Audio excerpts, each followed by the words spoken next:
This episode, if you noticed, was pretty much almost all of it was dialogue. But it was very intriguing dialogue, very interesting dialogue, and it was pretty well written. And it raised a lot of questions, but at the same time, it also gave us a lot of clues, little nudges. In fact, some of them are just straight up answers in regards to solving the mystery of the Titans. We start off with Hanji, who still can't really move, and despite the fact that she's very weak because of the steam attack that she received from the Colossal Titan, and despite the fact that last week she actually came up with the idea of heading towards the forest, she still wants to investigate the Titan that we saw back in Connie's village, the one that couldn't move, the one that had the weak legs that said, "Welcome home to Connie." So we're probably going to get some answers regarding that talking Titan pretty soon. Now, I want to make a point real quick about Mikasa's hair. Before the opening, we get this shot of Mikasa, and just look at her hair, the way it's animated. What a mess. What happened here? I mean, oh my gosh, just it looks terrible. And then in the very same episode, when we have this sort of conversation, this dialogue from Hannes, this is how it looks. You see the difference? And I'm only saying this because for the most part, this show, animation-wise and art-wise, is actually pretty good. It has some pretty quality stuff. So I don't know why they let that slip. We go back to the forest with Eren, Ymir, Bertolt, and Reiner, and we find out that Eren's arms have been chomped off by Reiner. He did that when he removed him from his Titan form to escape.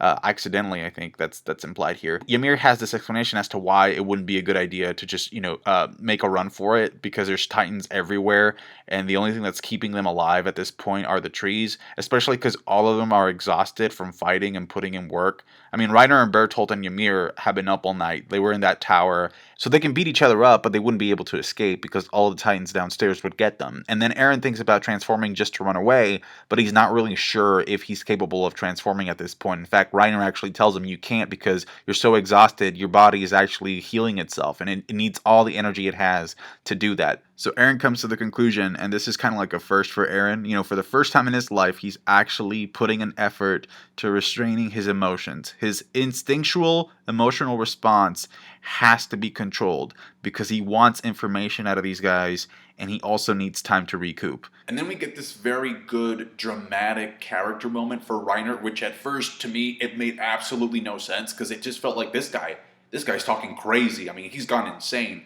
But then you kind of realize what he's doing, and it's just like, it just adds more depth to his character in terms of how he has to come up with these mental mechanisms to cope with the stuff that he's actually done in the past. It's almost like he has some pretty bad, serious PTSD, and the way that he's been able to deal with it is by developing a double personality. One's the warrior, the other one's the soldier, which is very interesting to me, especially considering the fact that him and Bertolt have actually done kind of similar things. But Bertolt doesn't seem to have any of Reiner's symptoms, at least not that we know of. He actually seems more calm about it, which is strange. But anyway, so Reiner just keeps talking about how he wants a promotion, how we've earned this promotion as soldiers because we put in the work at the tower, we've done all this stuff, we haven't slept, we haven't eaten, we have no water, and so we deserve that promotion. And then Bertolt has to kind of snap him back into reality and say, "No, Reiner, we're warriors. We're serving another cause here." He even says, "Oh, I'm so glad the wall wasn't busted. We were able to keep the wall intact." So talking from a soldier's perspective, that's his duty. And then he talks about Krista as well. I kind of think that she likes me. So yeah, he has that mentality that he developed, or at least I guess he's been there so long. That's something that he mentioned before he transformed. He's like, "I've been here so long that I just don't know what's right anymore." And this thing has gotten to such a deep level that the part of Reiner who thinks he's actually a soldier, who thinks he's actually on humanity's side, that part of Reiner's personality has actually convinced him that he's straight. Not only that, but there's this one flashback where we see Annie crying. Okay, back in season 1 when they were fighting. And it kind of is heavily implied that he actually fed Marco. He was the one responsible for killing Marco because he's like, "Oh, what's happening to Marco?" And you see Annie crying. It's like, dude, did you just feed him to the Titans? What the hell? That scene was just very, very confusing to me at first, but then I put 2 and 2 together, and it's like, oh, this is what's going on. He's repressing that memory because it doesn't go along with his mentality as a soldier, because it's just so traumatic. It's like you have to come up with these mental coping mechanisms in order to make sense out of this stuff. That was just messed up. And I don't know if there's a full version of the flashback or that's all we're going to get, but I kind of wish they could have expanded on it a little bit more because it was really it was just really short and kind of like just sandwiched in there. And I think this episode also showcases just how smart Ymir actually is, because she's able to connect most of the dots by herself. Although technically we still don't know how much she actually knows about the entire situation, but we do know, and this is a huge reveal, all right? She states that the monkey, the beast titan, is actually the one responsible for rising the titans within the wall itself. So it's not like they broke through, because remember, there are no holes in the entire wall. So did they come in through some tunnels or something? Because initially I actually thought that the beast titan was actually throwing them, over the wall. Like, maybe he has like some type of a catapult and he's just launching these titans to get to the other side. Not only that, but Ymir also states that the main reason for why the beast titan did that is to assess the strength of humanity. But why? Why would you want to evaluate the strength of humanity? And Reiner actually asks Ymir a very, very interesting question. He's like, Ymir, do you really think there is a future? That this world has a future?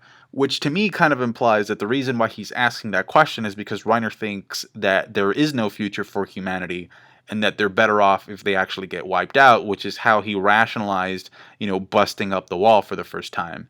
But that still makes no sense. Just because you don't think something has a future does not give you the authority to decide for those people and wipe them out. And going back to the point about the Beast Titan, that's actually who Reiner and Bertolt want to meet. That's who they want to get to, because apparently he's like their ticket home for some reason. But then unfortunately Ymir kind of switches sides on us in the middle of the episode, because Reiner questions her about what she really wants, and what she really wants is for Krista to be safe. And I was so pissed off at that scene, because like Eren straight up asks her, "Yo Ymir, who really is the enemy? Like, what are you guys fighting for?" And then she's like, "If I told you that," and then like, Reiner just cuts her off, and I'm like, ugh. And again, why is Krista so important? I mean, we know that Ymir like kind of has a crush on her, and so does Reiner, but it just makes her seem like she's the key to some like freaking plan to world domination. Is it because of her royal bloodline? Her heritage? Does Krista herself even know why she's so important? Because every time I see her, I just kind of get the feeling that she's also very clueless, just like Eren.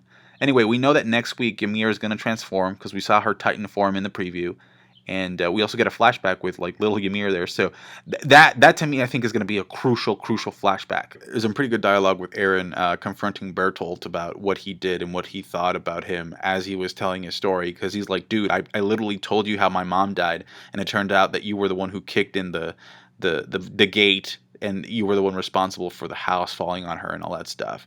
How did you feel back then? And Bertolt actually says, well, at that time, at that moment, I actually began feeling sorry for you. So it's kind of like, I think a pretty big part of them does understand that they messed up. They royally messed up. But I don't think that they thought that they would ever get this involved with the people on humanity's side.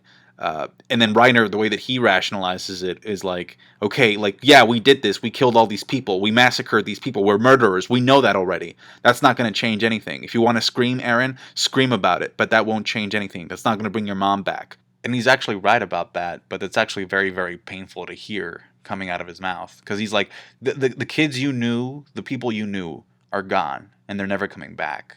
So again, very, very good character moments, dialogue-based character moments in this episode. The episode ends with some gunflare fire in the sky, which means that the scouts are actually about to arrive at the forest to try and get Eren back, and we'll find out what Ymir decides to do in next week's episode. Thank you so much for watching. Thought the episode was good.